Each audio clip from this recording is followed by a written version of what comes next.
Hola a todos, ¿qué tal? Bienvenidos a una nueva clase. Espero que hayáis tenido un buen inicio de año. Al menos las bolsas parece que han empezado fuertes, a diferencia del año anterior. Y estadísticamente, o sea, yo tampoco voy a hacer muchas predicciones, pero sí que es verdad que cuando los años suelen empezar fuertes, aunque son los primeros 15, 20 días del año, suele continuar el resto del año, ¿vale? También veréis que ahora empiezan a salir estudios de ese estilo, ¿vale? He visto por aquí algunas dudas que me habéis planteado de días anteriores y demás, con lo cual haremos como otros días. Haremos la primera parte de la clase, descanso, y luego, pues seguramente el caso de hoy es un poquito más corto que el anterior, entonces sobrará tiempo y podremos ver algunas cosas adicionales. Y bueno, ya sabéis que tenemos la tutoría, no recuerdo el calendario, no sé si es el próximo miércoles o el siguiente, pero en breve ya. Entonces, hoy os quería hablar de Redis Red. Es una compañía que vengo siguiendo desde hace mucho tiempo, que alguna vez incluso la estuvimos mirando, pero para lo que es un fondo, pues por liquidez se queda bastante corto. Entonces, siguiendo un poco el tema que hablábamos o que os quería enseñar el otro día con lo de Titanium, que creo que es un ejemplo bastante curioso de lo que está pasando ahora mismo con las small caps, cuando no hay liquidez y cuando hay periodos de miedo, pues pasa eso en el mercado, que se seca la liquidez de muchas de estas compañías y aparecen valoraciones pues mucho más bajas de lo habitual.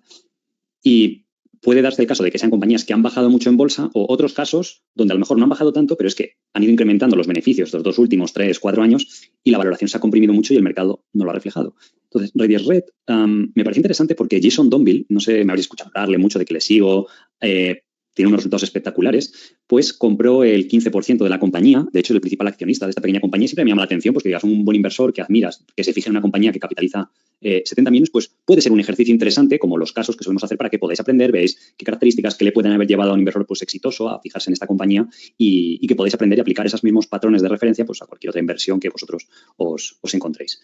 Entonces, da muestra de lo curioso o de lo duro que ha sido el entorno del año pasado o el último año para inversores de small cap o inversor en valor y demás. Bueno, la inversión en valor ha estado complicada los últimos 7, 8 años, al igual que el tema de las small caps. Y eso es bueno porque es buen caldo de cultivo para el futuro. Jason Donville, si vais a su web, el año pasado básicamente el fondo le bajó un 50%.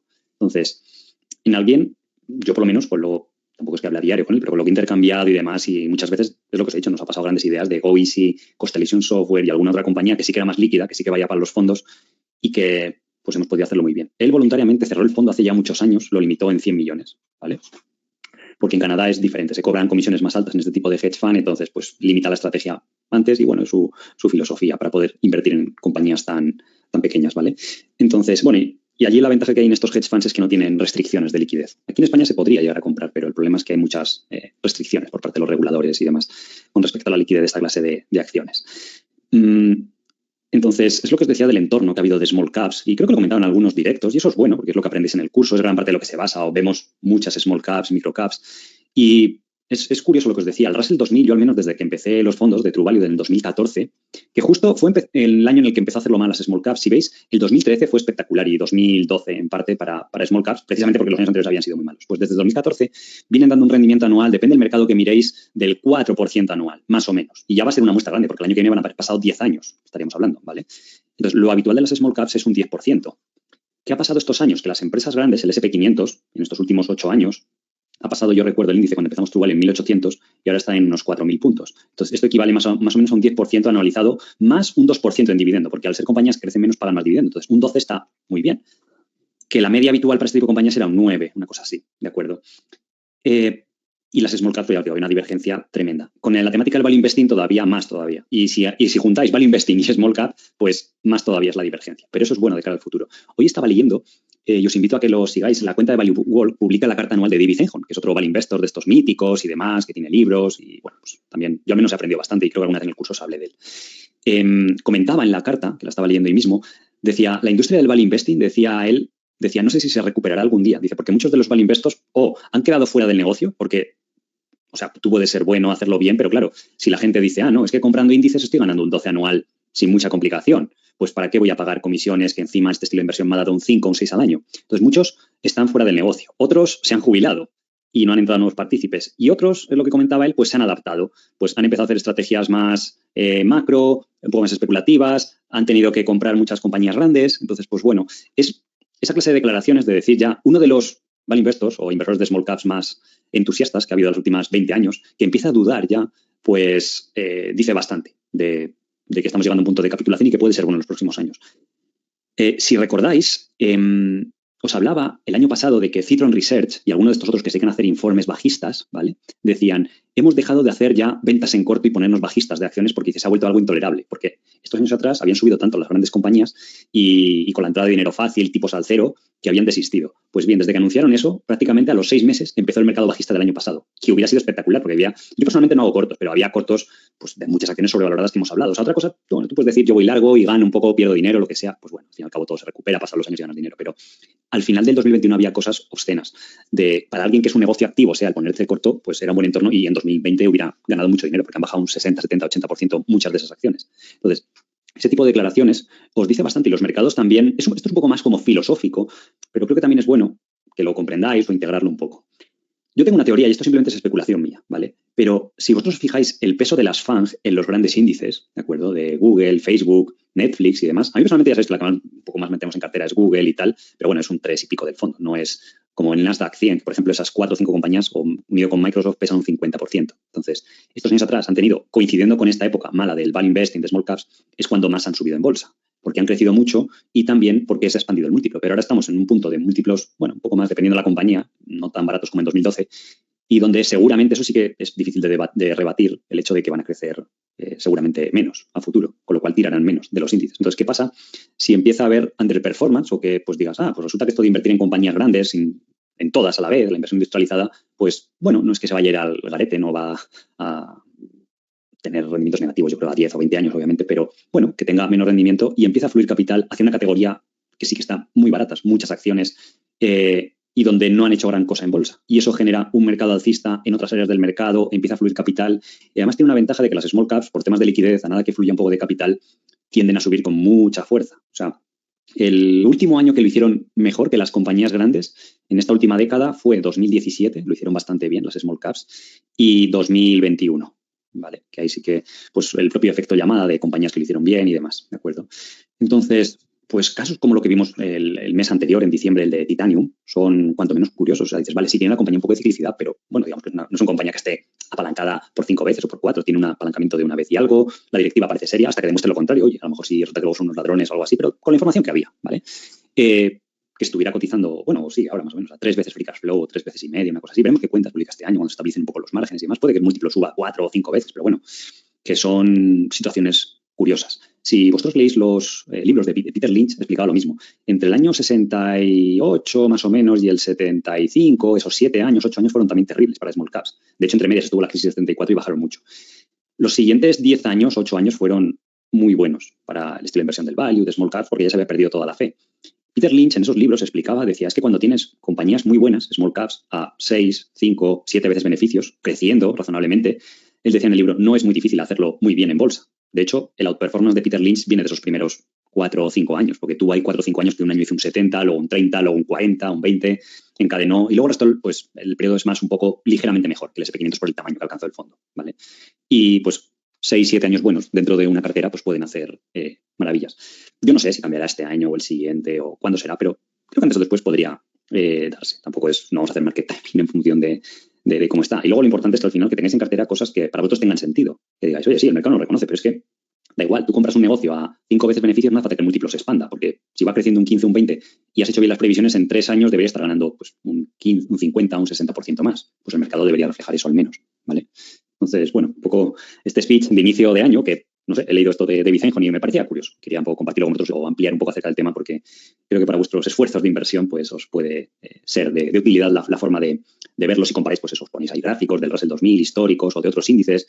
Incluso ponéis en Google MSCI World Small Caps PDF y hay unas plantillas de PDF que podéis descargar y ver el rendimiento que ha habido por años y lo comparáis con el MSCI World de grandes compañías o el total, que la mayoría son grandes compañías y podéis ver un poco lo que os comentaba.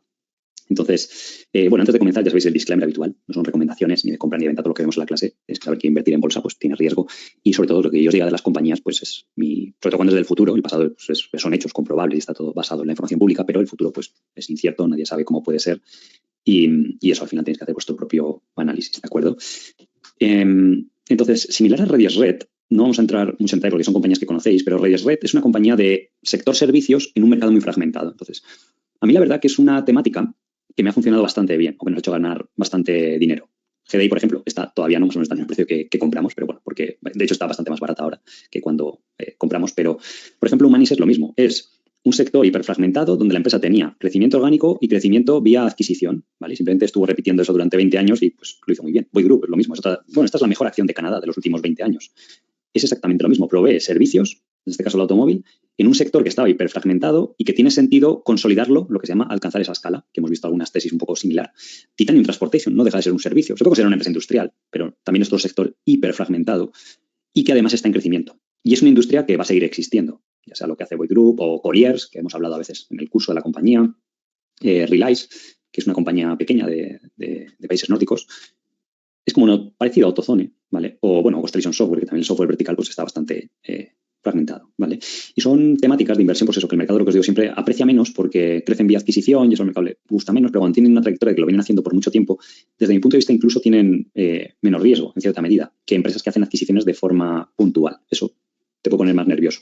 Obviamente, el crecimiento orgánico siempre es un poco más predecible y compañías que tienen un tamaño muy grande por delante y es todo el crecimiento orgánico, sí que es verdad, yo soy sincero, creo que me gustan más si me dan a elegir. El problema es que te piden múltiplos muy altos en el mercado. Si no, pues podéis mirar Sexac, esta de Winstop, creo que era esta de restaurantes, que también mencionamos algún día, y son múltiplos en plan, y eso que ha bajado ahora en bolsa, pero 60 veces beneficios, 40, 50. Entonces, hay pocos casos que digas, oye, entra dentro de lo razonable. Que si es una compañía con una cierta liquidez, pues que te pidan 20 veces beneficios, bueno, parece razonable. 25 también, incluso 30 si es mucho el crecimiento orgánico. Bueno, el otro día lo comentaba en el directo. En Agarro, cuando bajó a 100, pues estaba 11 o 12 veces beneficios de este año esperado. Ahora rebota un poco, a lo mejor es 15 veces de este año, más o menos, estimado. Entonces, es curioso, pero es porque se ha juntado que es una empresa tecnológica, que ha habido este mercado bajista de small caps, pues bueno, una serie de cosas. O GoEasy, por ejemplo, que tenemos en el fondo. También es otro caso de esos raros, que dices, hay un mercado por delante grande, todo el crecimiento que tiene es orgánico, es un crecimiento muy potente del 20% porque es el ROE que tiene la compañía y, sin embargo, el mercado lo ofrece a 8 veces beneficios de este año, cuando en los últimos años, salvo que hubiera pánico en el mercado, estaba a 14 veces. En un modelo de negocio que además es bastante resistente a una crisis. No va a decir inmune, pero que puede haber una crisis y baje un año, un 20, un 30% del beneficio y lo que estás comprando a PER 8 resulta que era PER 10. Pero no pasa nada porque además los beneficios deprimidos es un año o dos. Luego se recupera más el crecimiento acumulado y resulta que ese PER 8 era un PER 6 con el paso del tiempo y normalmente debería estar a 14 o 15. ¿Vale? Entonces, es llegar a un equilibrio. Y es eso, al final lo que recomiendo yo, por lo menos, la forma de ganar mucho dinero en bolsa tiene que haber un crecimiento detrás. Sí que es verdad que el estilo más puro de lo que llaman la variante del deep value, que es comprar algo pues que crezca algo o poco, menos de un 10% normalmente, y comprándolo a menos de PER 10, si es una compañía buena, sin deuda y tal, es una fórmula muy ganadora, ¿vale? Esto es algo que me enseñó una vez Álvaro Guzmán. O sea, me dijo, mira, si quieres ganar y batir a los índices y tal, luego lo complicado es aplicarlo, obviamente, también, pero compañías con un cierto crecimiento, un PER de 10, negocios buenos, que tengan ventaja competitiva, obviamente, que tengan algo un poquito diferente, que no sean muy cíclicos, tengan una buena directiva. Pues bueno, lo típico que vemos en el curso, por debajo de esa valoración, con paciencia y tal, es una fórmula ganadora. Además tiene sentido, ¿no? Porque si el índice crece los beneficios al 8 y cotiza de media PER 15 y tú dices, pues bueno, que crezca esto o similar y lo compra PER 10, pues eventualmente simplemente se ve la lógica del método, ¿vale? Entonces, Rediasred es una compañía de servicios. En concreto, lo que hace es servicios de reciclado y destrucción de documentos para compañías, ¿vale? La típica compañía grande que tiene oficinas y pues tiene normalmente papeleras grandes donde el servicio de limpieza deposita ahí pues, todos los documentos, los empleados, o incluso si es información sensible, pues Rediasred le proporciona recipientes o contenedores adecuados para eso. Entonces, pues semanalmente o lo que sea, pues hace rutas, tiene rutas de camiones que va ahí y destruye los documentos. Entonces, es un servicio interesante, ahora hablaremos, porque según escucha uno esto, pues dice, no, el papel en la oficina está en declive y esto es terminal, la bajada que va a tener. Y la realidad es que no, que cada vez, como hay más burocracia, más documentación, pues es que las estadísticas están ahí. Los últimos años ha crecido el uso de papel en las oficinas, por increíble que parezca. Y básicamente, la empresa gana dinero, el 80-20 sería, el 80% es por estos servicios que son recurrentes, porque se firma un contrato. Además, está la ventaja de la escala, que tienes ya una densidad de la red para que sus camioncitos que están dando vueltas, pues ella tiene una ventaja competitiva sobre la pequeña empresa local, porque esto hay miles de empresas a nivel local en Estados Unidos y Canadá que hacen ese servicio. Entonces, la empresa crece a base de comprarlas o también de forma orgánica, abriendo nuevas oficinas. Entonces, el 80% es por esos servicios que son muy recurrentes. De hecho, la empresa es curioso que creció hasta en el COVID.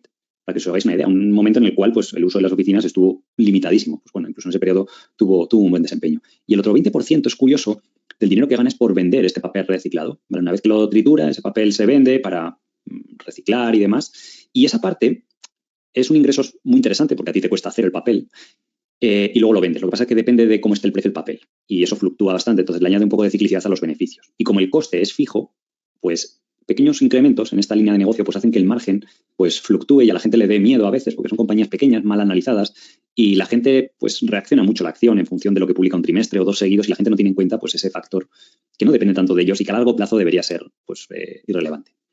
Entonces, tiene estos años atrás un crecimiento muy alto, de hecho ha sido del 28%, aunque ha habido dilución, si lo contamos en términos por acción ha sido más o menos de un 20%, ¿vale?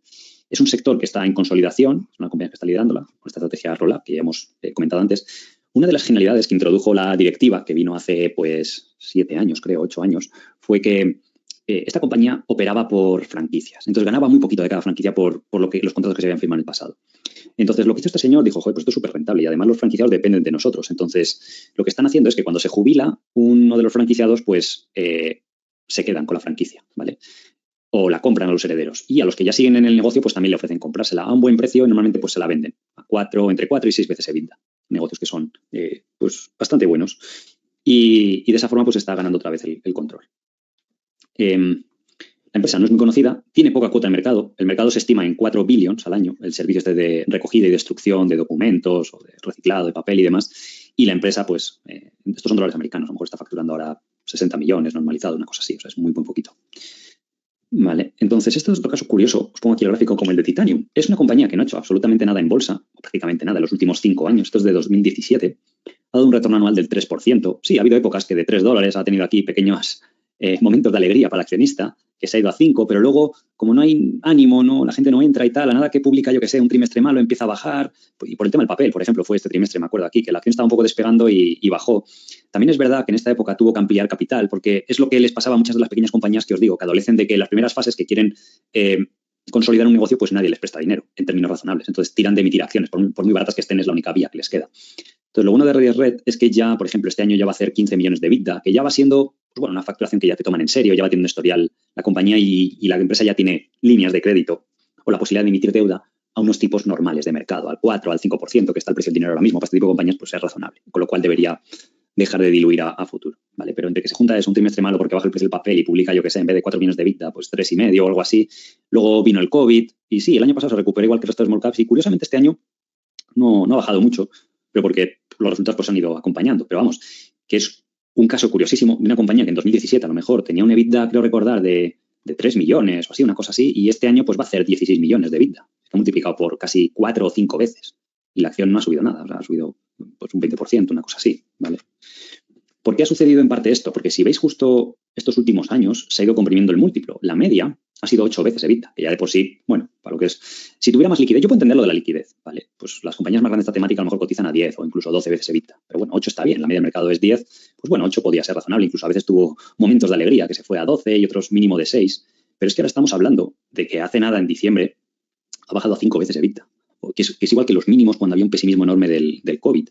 Yo recuerdo cuando pues, empecé los fondos o el último año de ser inversor profesional en 2013, que pues, tú leías libros, artículos de, oye, ¿cómo se valora una empresa cíclica de materias primas? Y te decían, no, 6 veces EBITDA. Más o menos era un poco la norma no establecida y era lo habitual y puede ser razonable porque el mercado está a 10 y te decían, bueno, esto. Pero eso son compañías hipercíclicas, sin crecimiento, cosas que uno dice, bueno, pues estaban ahí a 5 o 6 veces EBITDA. Pero es que ahora, vamos, lo podéis ver aquí, o sea, está a 5 veces EBITDA, Radius Red. O cuando la media suya, pues era 8, y porque ha habido todo ese proceso de compresión de múltiplos estos años, ¿vale? Entonces, bueno, la compañía se dedica a hacer este shredding, que se llama, que son estos trituradoras de papel. También destruye todo tipo de datos. Cuando la empresa pues, dice a los empleados, oye, ya no voy a usar este disco duro, este ordenador, lo que sea, pues eso no se tira a la basura directamente. Eso en compañías con información sensible. Sino que tienes que confiar en empresas de estas que además lo van a hacer mejor que pues incluso la propia compañía. Por un tema de seguridad, siempre está el tema de que un empleado pues puede que no lo destruya porque esa información sabe que es valiosa. Sin embargo, cuando tú lo confías en una empresa externa, pues simplemente destruye todo en serie y es su trabajo y es lo que se centran. Y seguramente el empleado que vaya a destruir eso pues no tiene ni idea de lo que hay en esa información. Entonces, por eso, pues bueno, el negocio va prosperando. También hacen digitalización de documentos para almacenarlo. Esto lo hace también en cierta medida Iron Mountain, que es una empresa mucho más grande. Lo que pasa es que ellos están enfocados solo en eso. Es más un negocio de almacenaje de documentos, aunque también tienen estos servicios de ir, recoger documentos para las compañías. Y ellos consiguieron estructurar el negocio sorprendentemente como un REIT. De hecho, es una situación especial que en su día pues, fue una situación interesante. Y que, bueno, que cotizan las valoraciones pues como lo que hemos visto antes, de 8, 9, 10 veces EBITDA más o menos. Pero no crece nada, básicamente porque ya es una empresa grande. Bueno, aquí podéis ver los mercados en los que están con diferentes marcas, algunas dependiendo de lo que hayan comprado. Y pues aquí os dan datos del mercado, de shredding total en Estados Unidos pues es de 3,6 billion. Este año han cumplido los objetivos que tenían. ¿Vale? Normalmente ahora hablaremos más cuáles son los objetivos que tienen a largo plazo. A corto plazo pues los publican en los informes en Canadá. Ya sabéis que está el Annual Information Form, el AIF, y el Annual Report, y el MDA, que ya sabéis que es todo un lío y, pues bueno, los 3 documentos hay informes, pero bueno, que al final al cabo lo han ido cumpliendo porque tienen objetivos pues, de ir haciendo adquisiciones, de un cierto crecimiento y demás. Estos son los últimos resultados actualizados en la primera mitad del 2022. Vemos como el EBITDA ha sido de 8 millones, acabará el año en unos 16 o algo así. Además, ha ido haciendo adquisiciones este año, con lo cual también aportan algo de crecimiento. Más con el tema de la reapertura de la economía, de las oficinas, pues también hace que le beneficie a la compañía. Es como GDI, que sí que es verdad que le han bajado un poquito los márgenes por otras razones, porque estaban normalmente muy altos, pero la reapertura de oficinas pues le está ayudando últimamente. Pero lo que os digo aquí es remarcable que en un año como el COVID, de 2019 al 20, aumentó el EBITDA de 5 millones a 6. Y esto es lo que os decía antes, cuando os puse el gráfico, si os fijáis aquí, 2017, la compañía hacía solo 3 millones de EBITDA. Ahora veremos que creo que en esta época tenía, no sé si eran 8 o 10 millones de acciones. Y ahora sí que es verdad que creo que hay como unos 16 millones de acciones. Hay como el doble, ¿vale? La empresa ha tenido que diluir algo. Pero incluso contando la dilución es como si hubiera crecido el EBITDA de 3 a 8. ¿Vale? Ahora es 16, pero hay el doble de acciones, pues es como el precio de 3 a 8, que es casi el triple. Y pues por eso el múltiplo pues, se ha comprimido estos años. ¿Vale? Todos estos gráficos están sacados de, bueno, ya veis que en el formato de la compañía, de los informes últimos que están publicados. Y esto también demuestra que la compañía está teniendo éxito o porque tiene sentido consolidar el sector. No solo se genera una ventaja competitiva en densidad de rutas, cuando tú tienes muchos camioncitos dando vueltas por la ciudad, lo que quieres es tener muchas compañías clientes para optimizar esa ruta. Y eso te da ventaja competitiva sobre los rivales, porque puedes bajar los precios porque la densidad de ruta te reduce el coste respecto a compañías privadas más pequeñas, ¿vale? Entonces ahí se ve que tiene sentido consolidar el sector. Cuando veis estas temáticas, pues es bueno pensar porque tiene sentido. No solo decir, pues haz adquisición por hacerla y ya está. Ojo, hay veces que puede funcionar también bien eso, ¿eh? O sea, cuando pensáis en un Berkshire como Warren Buffett, muchos de los negocios que compran están relacionados unos con otros. Y muchas veces no es que compre uno y luego compre el siguiente más grande dentro del mismo sector, sino que son dispersos. Pero claro, como cada adquisición individualmente está bien hecha, pues tiende a funcionar, ¿vale?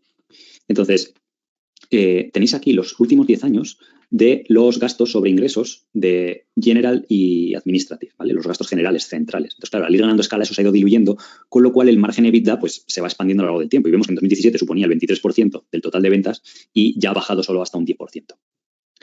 Las ventas comparables pueden fluctuar, ¿vale? Aquí veis que excluye el tema del paper revenue, que esto es lo que os dije que ingresa un 20 o un 30% en función de cómo esté el precio del papel reciclado, ¿vale? Que eso no lo controla la compañía. Entonces, en los últimos 8 años, el crecimiento comparable ha sido muy elevado, un 9% está bien, en lo que se podría considerar un sector maduro. ¿Por qué? Porque han ido robando esa cuota de mercado. De hecho, el peor periodo, obviamente, fue en el COVID, donde tuvieron decrecimientos pues, más o menos del 10%, en un entorno pues, muy difícil. Pero los últimos años que la compañía va siendo más grande, en 2019 y demás, no se ve aquí, parecen barritas pequeñas, pero son casi del 10%. Obviamente, el 2022 y el 21 pues, ha sido lo opuesto, han sido crecimientos espectaculares, pues, porque la base comparable del año anterior era muy fácil de batir. Pero bueno, la media que está haciendo en los últimos años es un 5 o un 6%, y es un poco el objetivo que tiene la compañía, en torno a un 5 anual, 6 en ventas comparables, y luego otro 10, otro 15, pues vía adquisiciones, ¿vale? Financiado internamente, a lo mejor ahora, a partir de ahora, con un poquito de deuda. Podéis ver cómo a partir del 2015-16, que vino la nueva directiva, pues se empezó a implantar la nueva política de adquisiciones. Aquí falta, estos son datos del H1. En el H2 han hecho otras adquisiciones por valor de unos 8 millones, con lo cual este año pues acabaría la barrita por aquí más o menos en 11 millones, una cosa así, ¿vale? Y además el ratio de apalancamiento que tienen ahora es más bajo que en el pasado. Los últimos resultados, conviene estudiarles. En el Q2, esto fue lo que presentó en agosto, presentó muy buenos resultados y la acción estuve viendo que subió, porque publicó al trimestre 4,5 millones de EBITDA, creciendo un 73. Sin embargo, las ventas en moneda constante solo crecieron un 65, con lo cual implica una expansión de margen, ¿vale? Cuando crece más el EBITDA que las ventas. Entonces, ¿esto por qué fue así? Porque hasta verano, si os recordáis cuando hizo pico la inflación, fue el segundo trimestre, el Q2, que esto abarca de marzo a junio. Ahí fue cuando estaba todo a tope. Da igual el petróleo, el papel, el oro, perdón, no, el oro no, el carbón, el acero, muchas materias primas, incluyendo el papel. Entonces, pues eso al EBITDA le ayudó.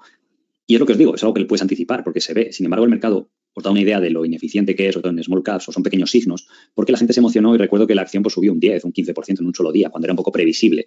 Pero eso está bien que lo veáis y así vais conociendo la psicología particular del mercado que tiene sobre una determinada acción como esta. Y al final, pues cuanto más pequeñas son las acciones, peor es la competencia. Al final es lo que también lo decía Warren Buffett. Dice, nosotros no queremos hacer negocios como eran las mejores industrias, sino más bien donde la competencia sea más débil, porque puede haber industrias muy malas o temáticas de inversión no tan buenas, pero si encuentras un nicho de mercado donde no es muy buena la competencia, pues lo puede hacer bien. Entonces, sin embargo, luego, si nos vamos a un trimestre más tarde, al Q3, de repente sale, el revenue aumentó bastante respecto a 2021, un 50% por adquisiciones y también por reapertura de la economía este año respecto al anterior, pero el EBITDA ya bajó de 4,5 ¿vale? A 3,5, 3,6, y solo creció un 27, mientras que los revenues crecieron un 50, con lo cual indica compresión de margen. ¿Por qué? Porque el tema del papel ya estaba bajando. Entonces afecta mucho trimestralmente los resultados, pero a largo plazo es algo más irrelevante la tesis, lo que os decía antes, para una compañía de este perfil, ¿vale? Y seguramente a lo mejor cuando publique el Q4 puede ser, no estoy seguro que baje algo, ¿vale?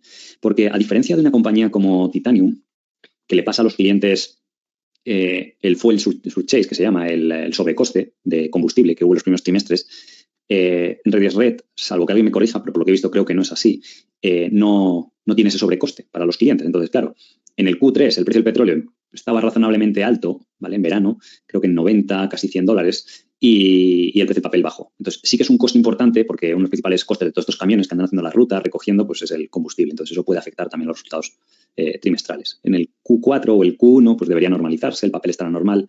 Y bueno, pues más o menos al trimestre normalizado estará haciendo lo que publicó, un 3,5 millones de EBITDA, a lo mejor 4 con las adquisiciones y demás. El tema del reciclado de papel, ¿vale? Aquí podéis ver un gráfico entre 2015 y 2019 del precio global de la pulpa de papel, como a veces está en un índice de precios de 100, a veces baja un 20, luego sube de 80 a 120. Si veis aquí en 2019, que fue también cuando bajó Redis Red en bolsa, el tercer y el cuarto trimestre fueron débiles y a la gente pues no le gustó. Y bueno, pues al final veis la ciclicidad. Aquí podéis ver otro gráfico a muchos más años. Esto es para que veáis el precio de la fibra de papel, que bueno, no es exactamente lo mismo, pero va correlacionado, una materia prima con otra, los dólares. Y estamos hablando de los años 90. O sea, ha fluctuado de 90, a veces va a 110, ha bajado a 70, tuvo picos cuando el superciclo de las materias primas, que se fue a 110, luego bajó aquí. Este es el rebote del 2018 y este es el valle del 2019 que hemos visto ahí. En 2022 el primer trimestre subió por el tema de la inflación y ahora ha bajado, pero es lo que os digo, al final, si veis esto a más largo plazo, tomáis una visión más grande, pues bueno, estará más alto, más bajo, pero que ni tiende a apreciarse en exceso, pero tampoco a depreciarse, ¿vale? El precio de estos elementos. Aquí podéis ver otro gráfico de la pulpa de papel. Estos son datos de Statista, solo que están recopilados aquí en modo gráfico, pero bueno, tampoco es que haya... Podéis ver aquí el ciclo de las materias primas del año pasado, pues cómo ayudó y ahora ya pues se va normalizando un poco. Esto es un estudio, como siempre, Tecnavio aquí salvándonos para ver las tendencias de mercado. Bueno, podéis ver otros informes, pero incluso hay estudios de trituradoras de papel, ¿vale? Global Home and Office Paper Shredders, ¿vale? Las propias trituradoras de cuánto cree, que nos puede dar una idea de la demanda que hay para triturar papel, ¿no? De tantas máquinas se compran, pues se puede ver cómo va. Entonces, bueno, es un mercado. No es todo el reciclado de papel, porque esto solo es lo que implica el crecimiento incremental que ponen aquí. Pero bueno, pues va creciendo un 4 anual, que es más o menos la media de la economía. Y este es otro estudio que es el Global Waste Paper Management Market, que al final viene a ser como la gestión del papel de desecho, ¿vale? No es exactamente un estudio de papel de desecho en oficina y tal, pero bueno, que da una idea del papel, del reciclado de papel y demás. Entonces podéis ver que tenemos un mercado en crecimiento, un 4%. Además, aunque a lo mejor el papel esté en ligero declive, al igual que Boyd Group, que alguna vez lo he comentado, Boyd Group es un mercado que decrece más o menos al 0,5% anual.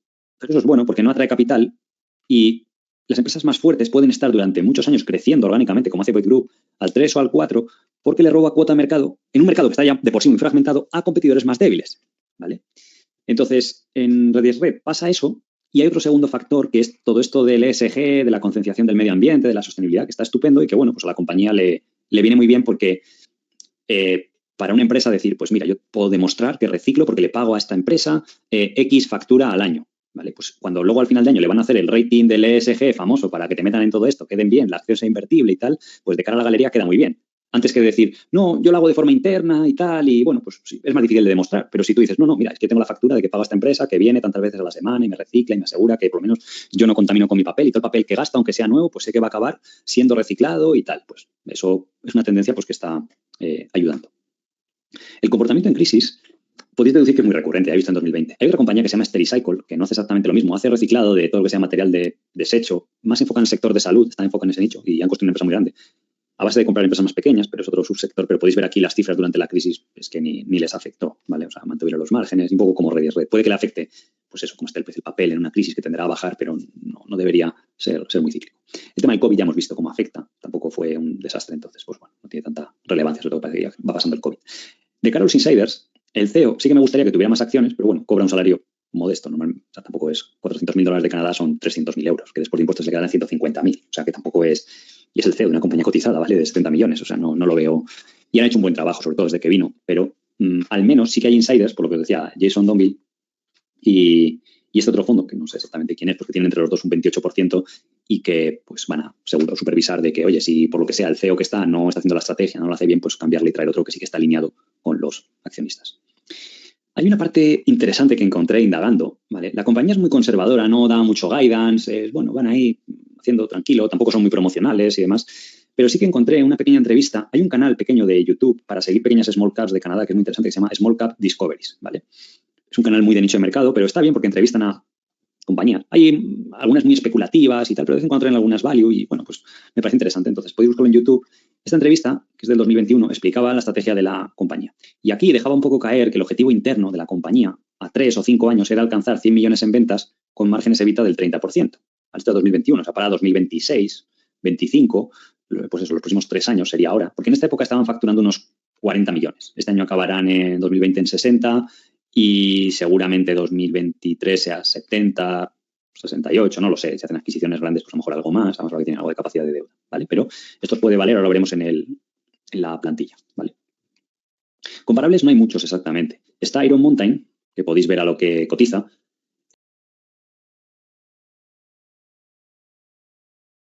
Es una compañía privada, está Stericycle, que hemos hablado antes, y pocas más, ¿vale?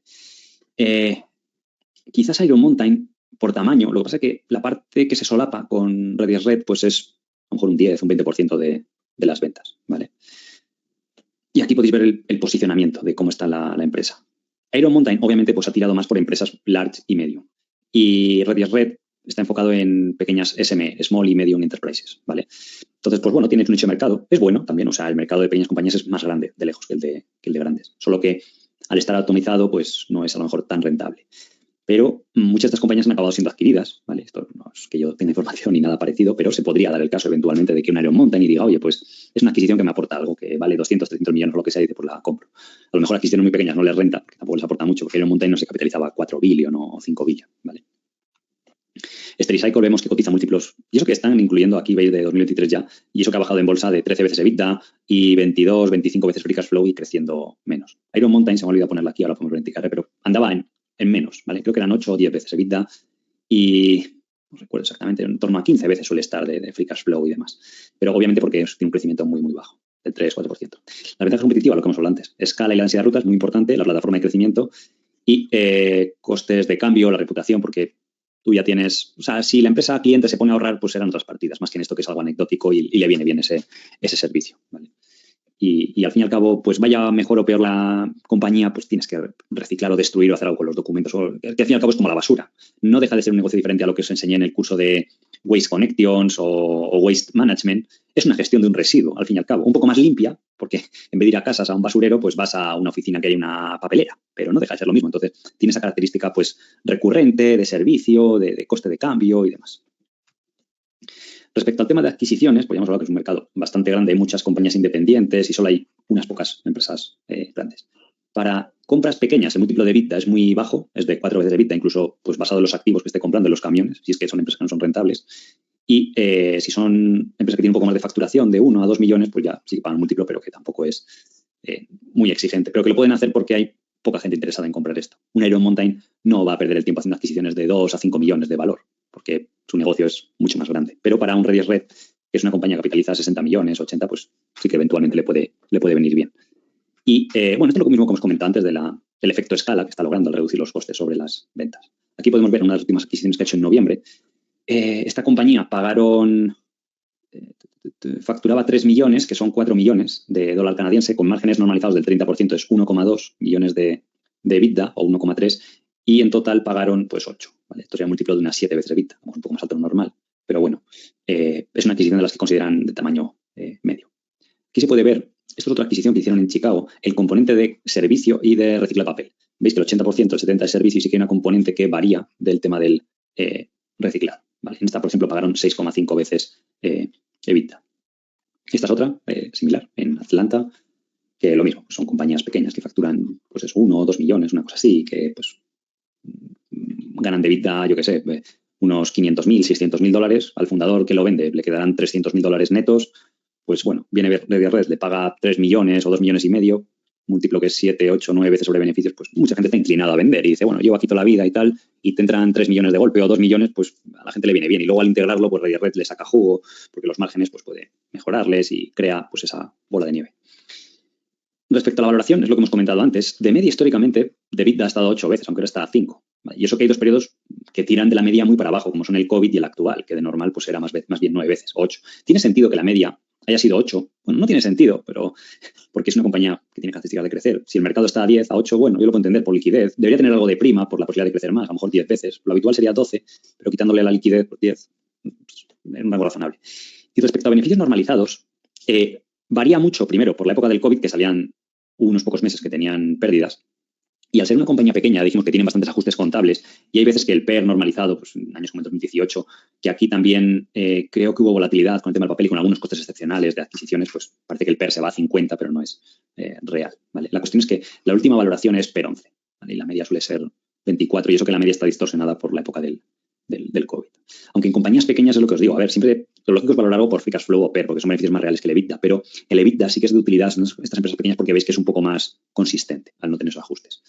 Podemos hacer 3 escenarios, ¿vale? En base a estas perspectivas que daba el management de crecimiento, que es en torno al 17, el 20 es lo que viene haciendo, un 25, un 30% de margen EBITDA y múltiplos que yo creo que son conservadores, de EBITDA de 7 veces y price free cash flow de 13 o PER. Y EBITDA en el escenario optimista de 8 y free cash flow de 15. Y luego uno muy conservador que digan, oye, crecen al 10, que esto básicamente es crecer orgánico pues un 3 o un 4, hacer alguna adquisición y ya estaría, con menos margen, que sigue presionado. Y aquí incluso en este escenario pues puede acumular algo de caja y un múltiplo de valoración bajo, la típica small cap olvidada, que aun siendo negocios buenos pues suelen estar por ahí a 10 veces beneficios y EBITDA de 6. Hay que tener en cuenta lo que os digo, que cuando ha habido transacciones en el sector, compañías de tamaño, si miráis Iron Mountain o Steady Cycle, pues no suelen bajar de 8 veces EBITDA, la EBITDA, las transacciones que ha habido, ¿vale? Entonces, tenemos por aquí el Excel.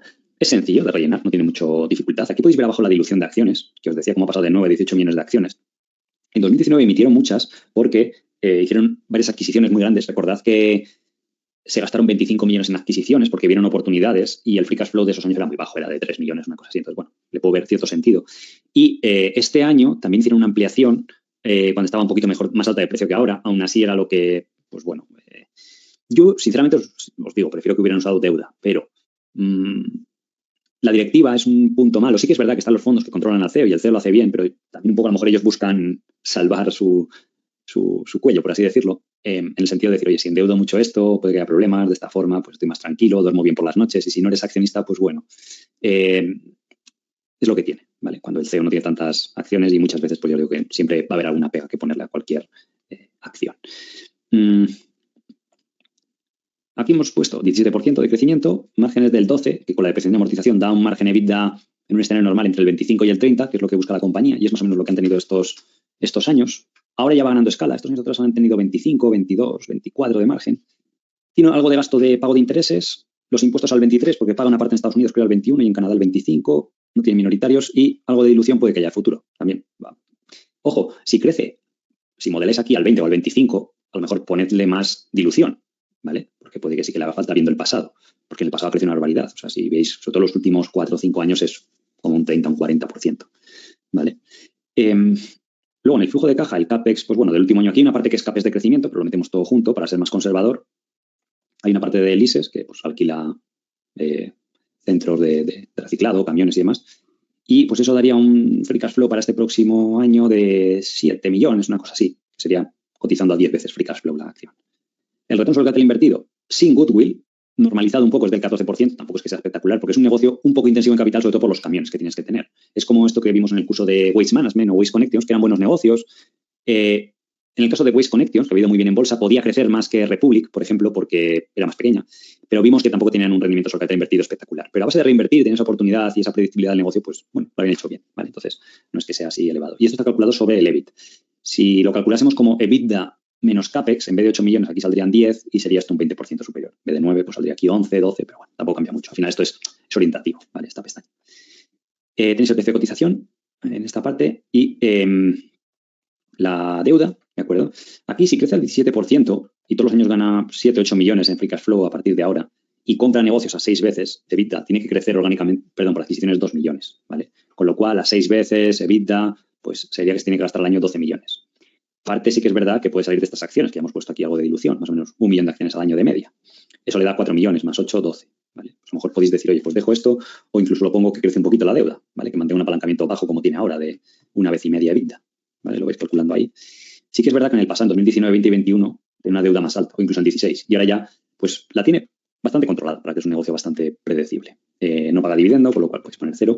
Y en este escenario base, pues habíamos dicho 13 veces PER, 13 free cash flow, EBITDA de 7 y EBIT, bueno, aquí no se usa mucho, podéis poner 9, una cosa así, pero bueno, no tiene mucho sentido. ¿Vale? Y eso sería un poco el resultado. ¿Por qué sale cambiado el PER respecto al free cash flow? El resultado que da, pues porque tiene más depreciación y amortización que tiene de CAPEX el negocio. Por eso el free cash flow o el EBITDA es, en mi opinión, más válido. Que decís, oye, pues crece al 20 o 22 que hemos puesto antes, ¿vale? Pues aquí ya hemos puesto que paga más intereses al crecimiento de la compañía. Fijaros que el CEO mencionó este plan de 102 millones con márgenes EBITDA del 30%. Aquí sale 27 con este margen EBIT que hemos puesto. Entonces, pues más o menos encajaría lo que dijo él en 2021. Más o menos lo han ido cumpliendo, ¿vale? Al ritmo que van, incluso van por delante de ese plan. Y podríamos poner que algo tienen que diluir. Aquí a lo mejor 21 millones, 23, 25, 27, que todos los años emiten, pues a lo mejor tendrían que comprar todos los años 3 millones en EBITDA, ¿vale? A 6 veces tienen que comprar 18 millones, o 15, pongámosle. Si emite 2 millones de acciones son 8, más 8 que genera el negocio, pues a lo mejor necesitan endeudarse mucho más.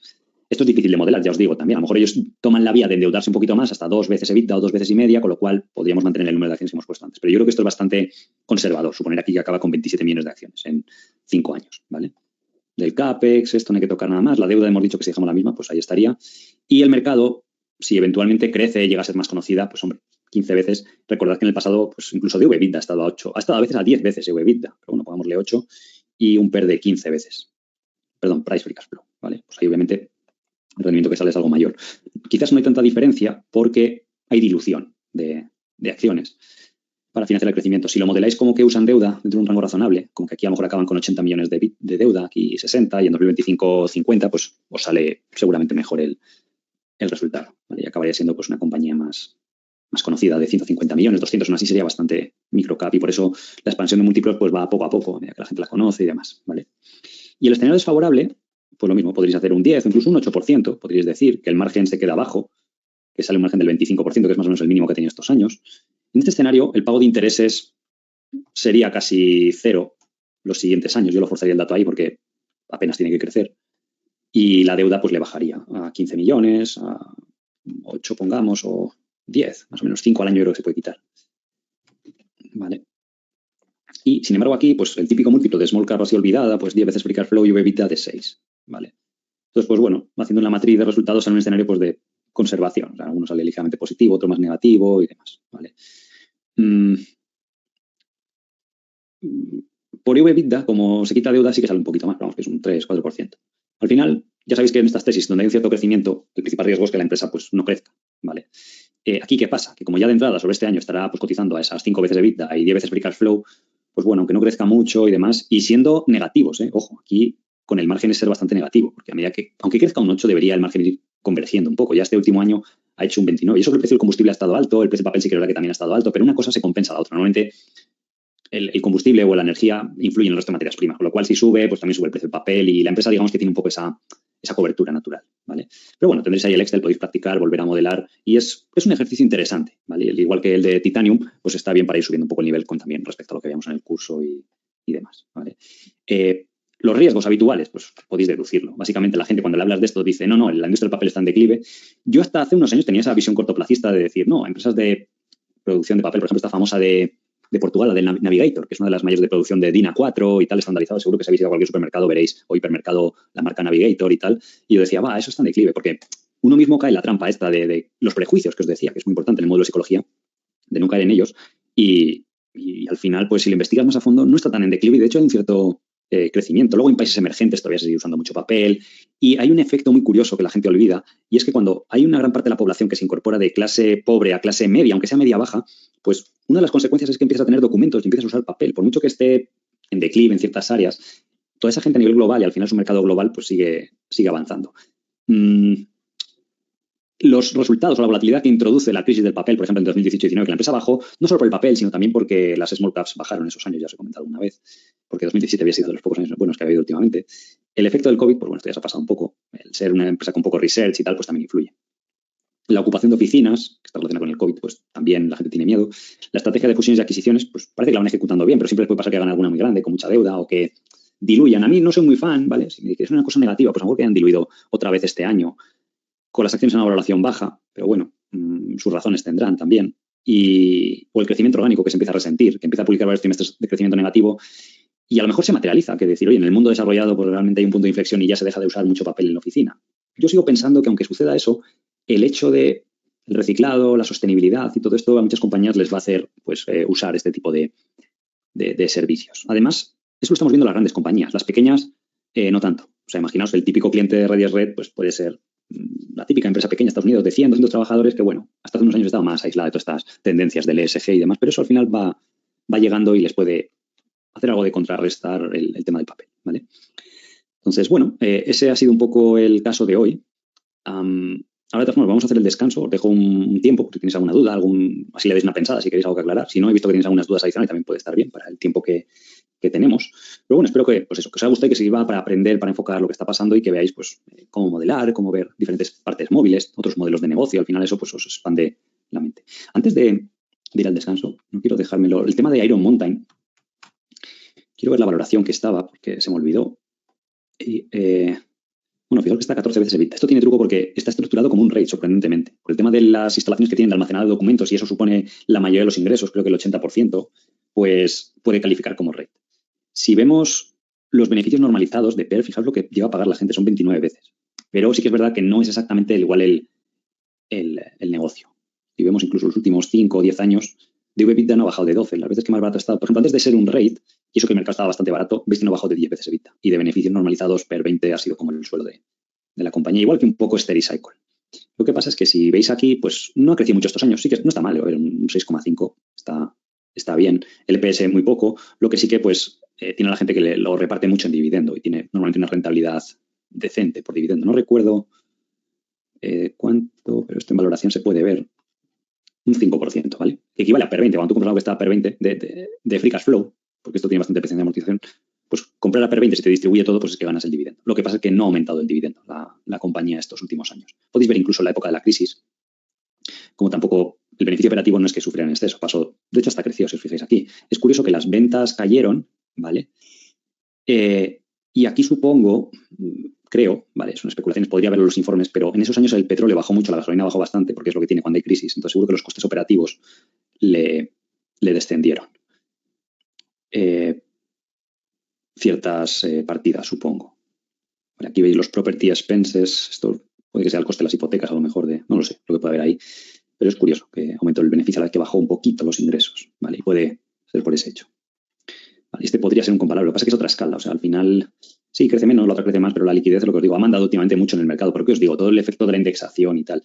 Y es lo que os digo, o sea, yo no creo que esté en contra de ellos, y me parece una idea estupenda, ¿vale? Pero es como tener, o sea, crea oportunidades, sobre todo cuando se ha extendido tanto que llevamos 15 años de indexación, de compañías grandes que tiraban mucho de los índices, a nada que haya un momento en el que pequeñas compañías o el estilo de inversión del VAL y tal lo empieza a hacer mejor, pues puede que eso se cambie por lo que hablábamos antes de dividendos. Pero claro, esto es una empresa pues eso, de 15 billion que estará en miles de índices, que es índices de dividendos, de rates, de blue chips, de acciones defensivas, de baja beta, y parece que no, pero hay solo con esas categorías hay trillions ya metido. Entonces son compradores forzados y al final pues es lo que apoya la valoración de estas empresas, ¿vale? Entonces, vamos a hacer un poquito de descanso así, refresco un poco la garganta y os veo ahora enseguida en 5 o 10 minutos. Estoy con vosotros, ¿vale? Ahora os veo. Bien, vamos a continuar con lo que os decía. Primero dudas de Red y Red, si quedó algo pendiente, y luego ya, si queda tiempo, vemos alguna adicional de algún otro tema que he visto por aquí que me habéis comentado, ¿vale? He visto varias preguntas aquí de que si vemos muchas compañías que tienen política de cero papel y demás, ¿cómo interpretarlo? Pensad que las compañías tecnológicas que son estado dentro de esa categoría de cero papel y tal, suponen el 10% de la economía total, más o menos, ¿vale? Hay otro 90%, y sobre todo cuando nos vamos a empresas pequeñas, el uso de papel es más intensivo hoy en día, ¿vale? Y las propias cifras de la empresa ahí están. O sea, que al final sí que se va creciendo. Por eso os digo que es como el tema del petróleo, que dice la gente, no, va a desaparecer, ya no vamos a usar, en no sé qué año ya no hay coches de combustión interna.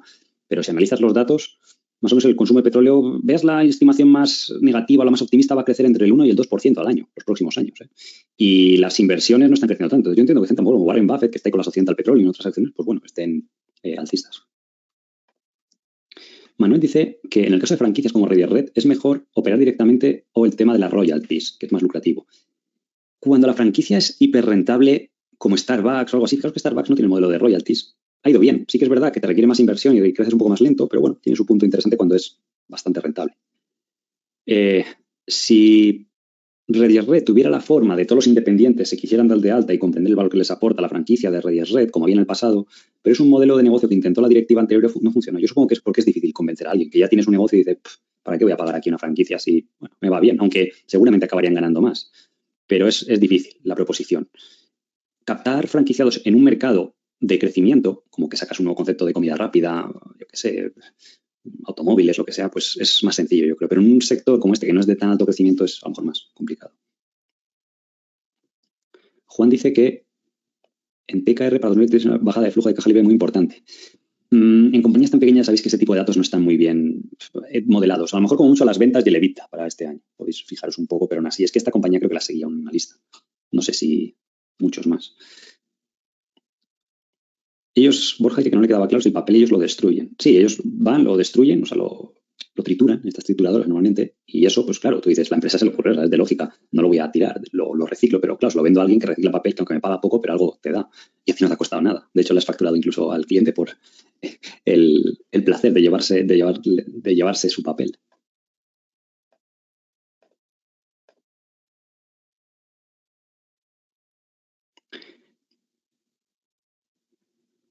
Arthur dice, viendo el precio de las adquisiciones, podría ser un factor que le haya penalizado en bolsa los últimos años. Hombre, ellos sí que se ponían de objetivo de 4 o 5 hasta 6 veces EBITDA. Sí que es verdad que en los últimos años han hecho algunas incluso hasta 8, 7, pero bueno, no es algo descabellado. No es lo que os digo que, por ejemplo, hace tiempo cuando vi el día ese de Telus, estaba cotizando pues, a 28, 27 y vi que hacer aquella adquisición, eso sí que me pareció un poco obsceno porque la empresa que compraron a lo mejor es, no sé, es como que pagaron 30 veces EBITDA o 40. Mucho la tienes que sinergizar o mucha venta cruzada tienes que hacer. A lo mejor sí, yo estoy equivocado, pero incluso de ventas era como pagar 8 veces ventas. Digo, si la propia Telus estaba cotizando a, creo que unas 2 veces ventas o algo así, o sea, es como... Entonces, bueno, esto entra en un rango más razonable, ¿vale? Vale, hay varias preguntas acerca del tema digital, de no tener documentos físicos, y sí, es un poco lo que os comento. Es un poco la visión que tengo y puede ser una parte negativa de la compañía y demás, pero que de momento no, o sea, yo no veo que esté sucediendo, porque miráis Iron Mountain, Stericycle, con otras compañías. La política de cero papel lleva instaurada, yo qué sé, 5 años se lleva hablando mucho de eso y de momento no se ha sentido en las cuentas de la empresa. Si fuera así, se hubiera sentido. Otra cosa es que digas, bueno, se lleva hablando mucho de coches eléctricos los últimos 4 años y efectivamente tú te metes a las cuentas y ves la evolución de ventas de coches eléctricos de Tesla o incluso de Volkswagen, la división de eléctricos, es una base pequeña, pero aumenta vertiginosamente, pues dices, vale, se está traduciendo en algo. Que aquí podéis ver la venta de papel, lo que os decía, con la compañía hasta la de, yo creo que Navigator, yo creo que cotiza. De Navigator Company, creo que se está en la bolsa de Lisboa. ¿Vale? Justo hablo y veo que ha bajado, no sé si es que ha presentado algo o ha dado un dividendo. Podéis ver la valoración, obviamente a lo mejor la gente está negativa, el dividendo está bien, lo que pasa es que, bueno, como es el sur de Europa, tal, pues supongo 5 veces EBITDA, cotiza y 7, 8 veces beneficios. Pero es la compañía líder mundial por escala, que más barato puede producir un commodity. Y, a ver, aquí tenéis las estimaciones. Tenéis que tener en cuenta que hubo el COVID entre medias, ¿vale? Entonces, fijaros, vino el COVID, le bajó mucho las ventas. Fijaos cómo a Ready Red no le afectó tanto, ¿vale? Sí que es verdad que el año anterior había hecho adquisiciones, entonces en términos comparables le bajaron las ventas un 10%. La venta de papel en sí, de folio, de DIN A4, bajó un 18%. Luego se recuperó este año, habrá sido récord por el precio alto que tiene el papel, porque eso automáticamente es un negocio diferente al de Ready Red. Y este año van a bajar las ventas, pero fijaos que factura 1.800 millones. Y antes del COVID hacía 1.600, pero es que antes del 2019 venía de 1.500. O sea, bueno, y podéis ver de más años para atrás. Aquí hay subidas importantes en 2010, no estoy seguro a qué se deberán. También puede ser que haya hecho adquisiciones algún año, ¿vale? Y este año supongo que a lo mejor el guidance a la empresa pues no le ha gustado. Pero que esto va a pasar en muchas empresas que dependen de materias primas. Fijaos que antes del COVID hacía unos 450 millones de EBITDA, pues bueno, que este año ese sea el EBITDA, 400, 440, está bien, solo que lo anormal era lo de este año, porque tuvieron una subida vertiginosa de lo que venden, pues les benefició. No sé cómo lo haría en bolsa, si es que la gente... Podemos ver el último año. Fijaos que en el último año, a pesar de la bajada, antes de justo a lo mejor habrá dado el guidance y por eso ha bajado de 3,40, pues fijaos que no bajó en bolsa, a pesar de que la gente, o sea, es fácil ver que eran beneficios normalmente elevados. Y aún así, pues, tuvo ese efecto.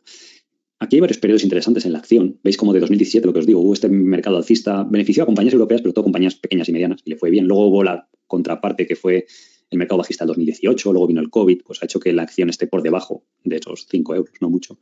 Pero os puede dar una idea de seguir Navigator. Yo, si estuviera invertido en la acción, lo que haría es seguir a Navigator y de esa forma tienes un indicador bastante adelantado de probablemente la mayor empresa de venta de papel para oficinas del mundo, probablemente, de cómo están viendo los volúmenes. El precio variará, pero eso de cara a red no es tanto. Lo que interesa es seguir el volumen. Y de esa forma podéis tener, lo que os digo siempre, pues información adelantada de cómo está el mercado. Y por eso lo que os digo siempre, la gran ventaja del pequeño inversor en pequeñas compañías, tú ves que de momento, oye, pues está haciendo el mercado, empieza a ver cosas que no me cuadran. Puedes cambiar de la noche a la mañana de idea, vender Red, bueno, como de ejemplo esa, que no es que lo esté recomendando ni nada, cualquier otra compañía que tenga una baja liquidez y cualquier inversor privado, pues una inversión de 50.000 o hasta 100.000 euros en esas compañías la puede vender en un día. Sin embargo, poned que estáis gestionando un fondo y tenéis que invertir ahí, pues yo que sé, el 2% de la cartera, pues son 6 millones. Y luego además ya tienes unas leyes que te aplican el regulador. Y si esta acción tradea al día a 50.000 euros, pues puedes vender al día 10.000 euros.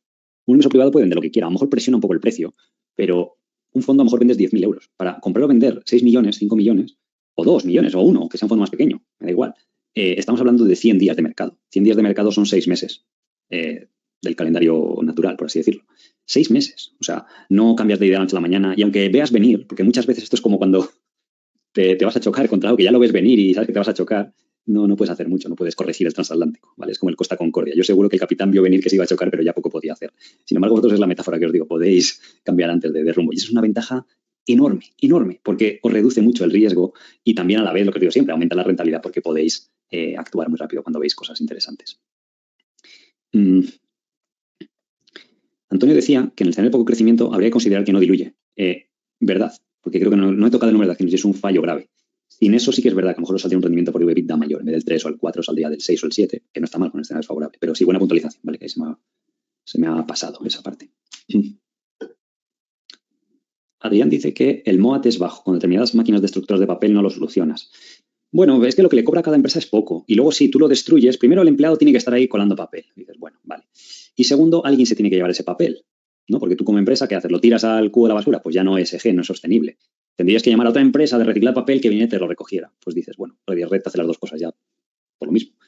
Y al final es lo que, para poder ofrecer precios buenos, porque sí es verdad que es un trabajo commodity, es que no es ingeniero espacial, es un paisano que va allí a una empresa y te tritura papel y lo recoge y se lo lleva, o te tritura un disco duro, te lo destruye, no sé cómo se destruirá, así con un martillo o algo, pero te lo destruye para que aquello no pueda nadie recuperar nada, o lo lleva a un sitio que se haga algo con ello y ya está.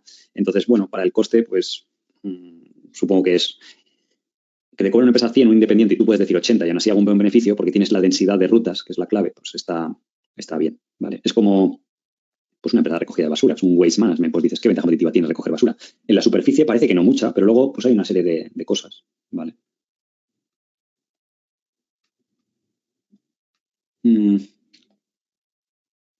Álvaro habla de las ayudas de Red, de la transición ecológica, sí, todo eso pues, está ayudando estos años. Adrián, bueno, había otras preguntas relacionadas con este tema de qué aporta la empresa, de lo que decís de destruir el papel y tirar a la papelera, es que luego hay que reciclarlo, ¿vale?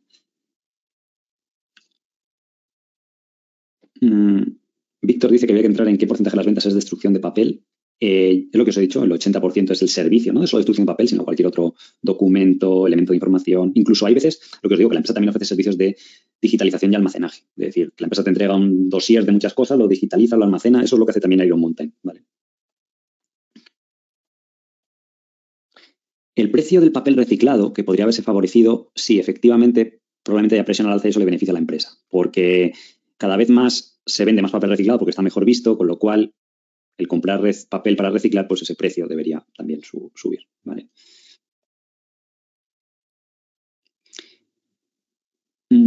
Ramón dice si conozco alguna empresa de reciclado, orientada al reciclado, que no sea Waste Management, Waste Connections, porque todas están a P25, sí, pero el mercado ya sabe que son negocios espectaculares. Entonces, no hay pequeñas, porque las pocas pequeñas que hay normalmente acaban siendo opadas y claro, las grandes tienen tanta ventaja competitiva que lo que han hecho ha sido ser mucho más grandes y robarle mucha cuota de mercado a pequeñas empresas que había y ya el mercado lo tiene muy controlado, ¿vale? Mucha cuota de mercado está controlada por 3, 4 compañías a nivel de Norteamérica. Entonces, yo al menos no conozco. Estaba la de Augean, que esta la hablé en anteriores ediciones del curso. Esta ya no, porque ya creo que ya estaba opada. Si veis aquí, estos saltos que hay han sido de sucesivas OPAs. Yo lo que intentaron aquí, hubo el primer intento de OPA 330 y luego, como se le iban a llevar muy barata, pues fue subiendo. Pero esto es otro claro ejemplo. Otra small cap, si es que es lo que os digo, o sea, no...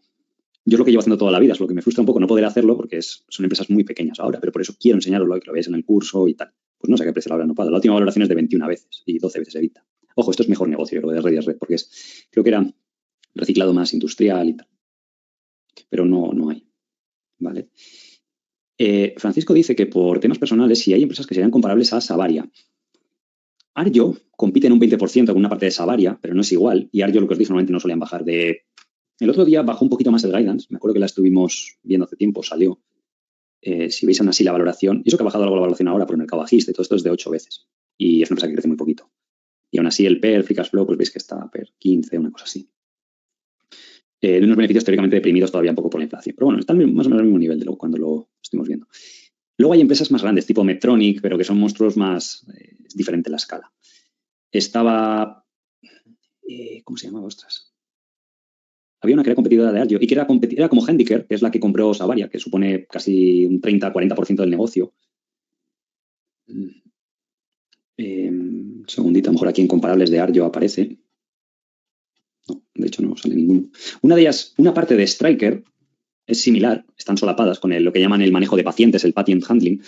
Stryker pues es la típica blue chip de 26 veces beneficios y demás, o sea, no crece menos. Y vamos a ver, aquí a lo mejor en competidores tampoco salen.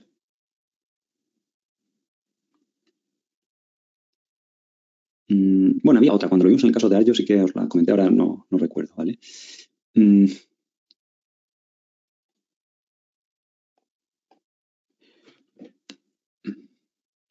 segundito que estoy por aquí leyendo algunas de las dudas.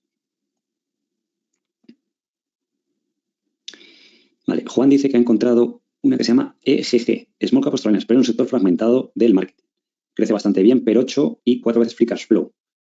Y la caja es igual a Levita. La directiva está alineada. Y es un conglomerado de 6 empresas. Bueno, EGG.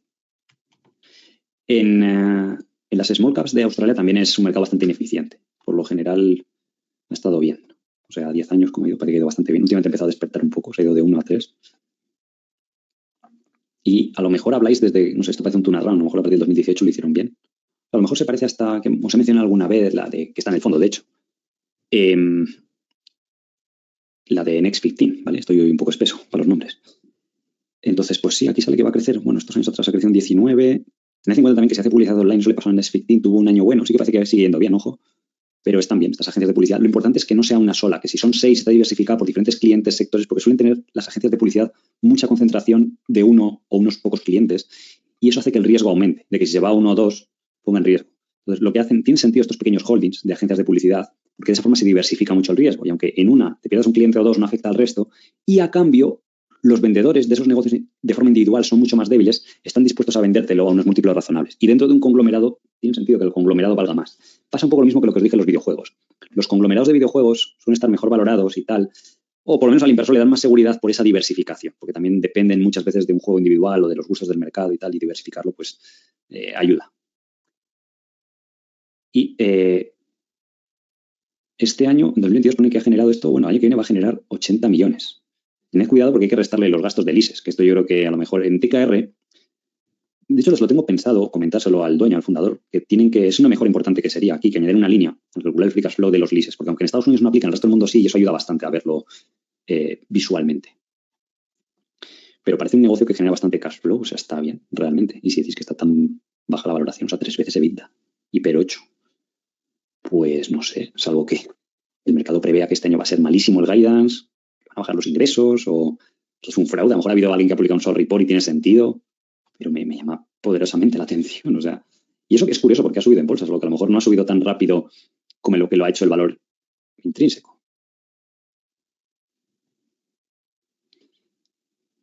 Aquí están los announcements. El sistema de Australia funciona bastante. ¿Y esto qué es? El anuncio de los resultados para el 16 de febrero. Funciona bastante similar al sistema de Reino Unido, en el sentido de anuncios, los trading updates y demás. Pero es que los resultados del último año son, no sé, 62 millones de dólares australianos.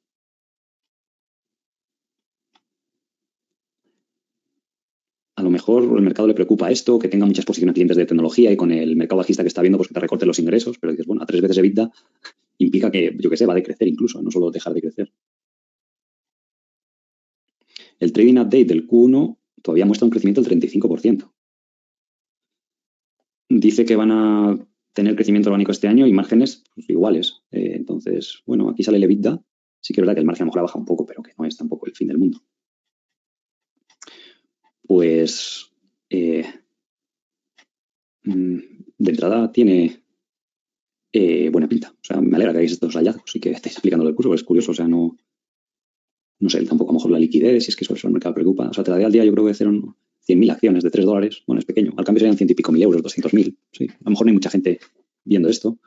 Y si encima dices que está alineado y todo, además genera flujo de caja, porque hay algunas de estas que a lo mejor dices, pues bueno, se va todo el dinero en working capital o esto, pero parece que lo están gestionando bien. Quiero ver simplemente, antes de pasar a otra, el annual report, el tema del gasto en los leases.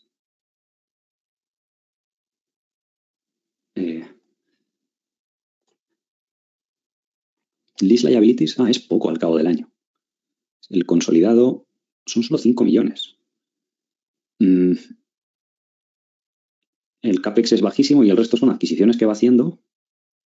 No tiene pago de intereses, o sea, no sé, es que es como demasiado bueno, es lo que suelo decir, como ver para creer, ¿no? Pero bueno, yo os animo a que la modeléis, que investiguéis más. O sea, no sé si, lo que os digo, creo que hay algún short report, pero además es que tiene caja la compañía, como decís, tiene 90 millones en caja y tienen deuda 30 y algo y poco más.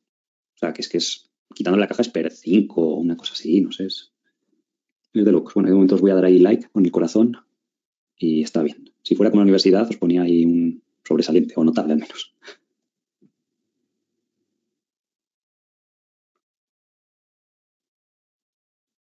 Sergio dice, ¿por qué está mal visto por el mercado diluir para crecer? Es alcanzar un equilibrio. No puedes endeudar a una empresa mucho, pero tampoco, a lo mejor si están los tipos de interés bajos, no endeudarla. Sobre todo depende de la valoración, porque a veces dices, bueno, cotiza per 30 tal, pues puede estar bien diluir, o cotiza por encima del net asset value que tú calculas, ¿vale? Pero si cotiza por debajo del fair value, que yo creo que la directiva sabe calcularlo, cuál es el fair value, pues a lo mejor no tiene sentido. Todo depende si estás emitiendo acciones, esto lo he explicado. Warren Buffett a veces también ha diluido, pero porque decía, pensábamos que las acciones que entregábamos a cambio para hacer una adquisición o lo que fuera, valían menos del valor que entregaba, del precio al que las emitíamos. Aunque viéndolo en perspectiva decía, es un error porque la acción de Perseid acabó subiendo mucho, pero es un poco la forma de enfocarlo. Y ojo, tampoco puedes financiar todo con deuda y volverte loco porque podría tener problemas. María dice que ha encontrado BIMAS, que son supermercados en Turquía. Lo que pasa es que invertir desde fuera por el tema de la divisa puede que os sea complicado. Sí, lo que pasa es que veis EPS del 25% y todo esto, pero supongo que es en moneda local. Entonces, claro, ahí como hay una inflación bestial, es hasta poco el crecimiento. O sea, cuando hay una inflación del 50%, tú quieres buscar cosas que crezcan por lo menos a ese nivel. Que, ojo, este en 2022 sí que ha crecido a ese nivel, un 100%, para contrarrestar la inflación brutal que ha habido en Turquía, pero es que es la que ha habido en estos años. Entonces, las empresas locales en países con mucha inflación son una buena cobertura, porque la gente necesita alimentos, van subiendo los precios, también le suben los costes, y de hecho, fijaos que han conseguido expandir los márgenes en un entorno de inflación. Y supongo que estará barata, porque el mercado de Turquía por la inflación, como la gente le exige mucho rendimiento a los activos, pues fijaos que va a ganar, no sé, este año sale que una barbaridad, 18, y está a 130, pues sí, es per 7 o algo así. No entrada de supermercados, aunque en países emergentes suelen estar a 15, y mercados desarrollados 20, pero es por eso, ¿vale? Y sí, efectivamente, pues aquí lo tenéis per 6 de este año. Y supongo que en bolsa habrá ido bien estos 5 años, de 35 a 130. Esto es un claro ejemplo de por qué al final invertir en activos reales, si hubiera una inflación desbocada, pues es positivo a largo plazo. Que es lo que os digo, o sea, ahora el primer impacto aquí en el mundo desarrollado, que no estamos acostumbrados a la inflación, es, no, qué peligroso, porque las compañías todavía no se han adaptado a ese escenario. Pero si se da un escenario persistente de inflación alta, las compañías se adaptan. Suben precios, te suben los costes, la gente empieza a invertir como loco en bolsa, como pasa en Argentina, como lo que pasa en Turquía, como pasa en Venezuela, para protegerse de la inflación. Entonces, por lo menos está seguro el dinero en una cartera diversificada y tal. Y esto pues es un buen ejemplo. Fijaos, los últimos 10 años se ha multiplicado por 5. Sí que es verdad que si hubieras invertido en lira turca, pues ha bajado estos años un 80, 90%, no sé cuánto ha bajado. Pues claro, tienes que multiplicar por 5 o por 10 para contrarrestarlo. Esta empresa ha subido básicamente nada. Se ha multiplicado, fijaros, por 100 veces desde 2005. Pero porque, a saber cuánto se ha devaluado la lira. Un 95%. Aún así, igual, neto se ha ganado dinero contando la depreciación. Y apenas baja en bolsa, pues por ese efecto. Fijaros que incluso cuando ha habido mercados bajistas no ha corregido mucho. Pero tenéis esa desventaja, que no sois inversores locales. Si sois inversores locales está bien. O sea, muchas de los alumnos que estáis aquí en Latinoamérica y demás, que invirtáis en vuestro propio país, o sea, no vemos muchas compañías porque es que no conozco, pero la forma de analizarlo es lo mismo. Analizar una compañía industrial de Colombia, de Argentina o una cadena de supermercados, las compañías locales que cotizan suelen ser hay muchos bancos, me da igual que mires Argentina, Colombia, Venezuela, Chile, aplica igual, o México. México no hay tanta inflación, ¿vale? Pero hay mucho banco, hay telecos, hay supermercados, hay empresas de alimentación, productos de consumo, la típica empresa local de cerveza, de productos de higiene y tal. Y luego hay algunas cíclicas de alguna materia prima que también deberían comportarse bien. Entonces, en general, lo hacen bien. Las empresas, los bancos también, por lo general, salvo que estén mal gestionados, también lo hacen bien.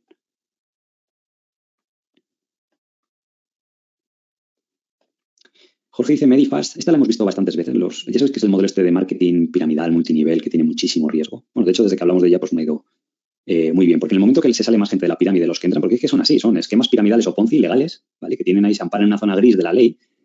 Y que, fíjate que yo soy abierto de mente en invertir en cosas de préstamos subprime, incluso empresas de tabaco, pero lo de las cosas multinivel y tal, creo que es terrible. O sea, es grave porque juegan con las emociones de la gente, con sus aspiraciones, el 99% van a perder todo el dinero y no solo eso, van a perder energía, van a convencer a toda la familia, tal. Entonces, no sé, me parecen modelos de negocio que no sé, cada uno fija el límite. Yo personalmente tengo el límite ahí, o sea, en cosas de estas ya no sé, no, hasta, es lo que os digo, o sea, la gente podría haber y decir, no, los préstamos subprime y tal, pero bueno, hace una función que los bancos normales no dan crédito y los payday loans es usura o cosas muy agresivas de intereses del 500% o 300% y es legal. Y bueno, el otro está en un término medio. Pero es muy, aunque venga un CEO nuevo y tal, tiene que entrar más gente de la que salga. Y si no, se acaba la historia. Y es así. Herbalife, como ha llegado a ser tan grande, ha alcanzado un punto de equilibrio, aunque ya empieza a estar en declive. O sea, porque hay un punto en el que ya no puedes expandir más la historia. Y lo que suele pasar con estas multinivel es que quiebran y te aparece una nueva que se inventa la excusa. Herbalife era los batidos para adelgazar. Medifast era un sistema de coach para adelgazar. Está la de Avon, que eran productos cosméticos. Y esa, dentro de lo que cabe, hay gente que se puede ganar la vida sin meter a más gente en la pirámide. Y no es una pirámide, hay diferentes niveles de agresividad en esas pirámides. Pero Herbalife, fijaros lo que está pasando, ¿eh? O sea, que está llegando a un punto en el que ya está por toda América Latina. En Asia también estaba muy fuerte, pero llega un punto que se les acaba el mercado en el que buscar incautos y pues está empezando a desmoronarse. Fijaros la campaña que le hizo Bill Ackman y todo esto y al final no consiguió acabar con ello. Y lo que ha acabado es que, pues eso, sale más gente de la que entra en la pirámide y siempre acaba. Es como Madoff. Si habéis visto el documental reciente, es lo mismo. En el momento que más gente salió del esquema Ponzi, porque llegó 2008, todo el mundo quería su dinero, aunque era una inversión que vendían como segura, pues se desmontó. ¿Cuál es la cuenta que publica las cartas de David Einhorn? Creo que Value Walk, David Einhorn. Pero vamos, que en los sitios que os he mencionado en el curso muchas veces los suelen publicar, a lo mejor con un decalaje, pero aquí veis Value Walk, esto es de hace un día, de ayer, y no sé si está por aquí. A veces hay que poner el email y tal, y bueno, pero que si no, luego enseguida os las ponen. Aquí lo que han hecho es copiar el texto en vez del PDF, pero ahí la tenéis. Javier dice Verde Agritech, fertilizantes brasileña, que cotiza en el mercado canadiense. Brasil es importador de esta materia prima. Hasta ahora depende de importaciones de Canadá, Rusia y Bielorrusia. Cotiza actualmente a PER 6, pero tiene previsto multiplicar su producción por 10. Joder. Y, vale, entrarán a funcionar este año y el siguiente. Pasaría a estar a PER 1,3. Hombre, sí es verdad, aunque sea cíclico, pero tened en cuenta que bajará el precio de los fertilizantes, ¿vale? De hecho, ya estaba bajando y tiene que haber un punto de equilibrio, que sea rentable por la estructura de costes que tenga. Sí que es verdad que si expulsan a Rusia y se ven obligados a comprarle Brasil, que es uno de los productores, a esta empresa de Canadá, pues puede ser. NPK. En Canadá es un poco el disclaimer que os voy a hacer, yo siempre soy aquí con el Pepito Grillo. Hay muchas compañías promocionales, que te empiezan a decir que en 2 años, o sea, me parece un poco agresivo, y que el mercado no se entere de eso, que en 2 años, como estas previsiones que están aquí, que de repente en 2024 va a hacer 700 millones de EBITDA, porque esto lo que hacen es pagan a un analista que pone estimaciones, empiezan a contar una historia, porque cuando tú quieres construir una empresa tan grande, pues tiene que haber, pero hombre, un poco esté sustentado. O sea, yo pueden decir, bueno, voy a multiplicar por 10 en 5 años. Pero sí, efectivamente, sí. Pero luego hay que financiar ese crecimiento. No sé si tienen ya financiadas esas plantas aquí en el estado de cash flows. O sea, para generar 700 millones de EBITDA, mínimo necesitan invertir, no sé, pongámosle con un rendimiento del 20%, necesita invertir, no sé, 2.000 millones y aquí solo hay un CAPEX de 30.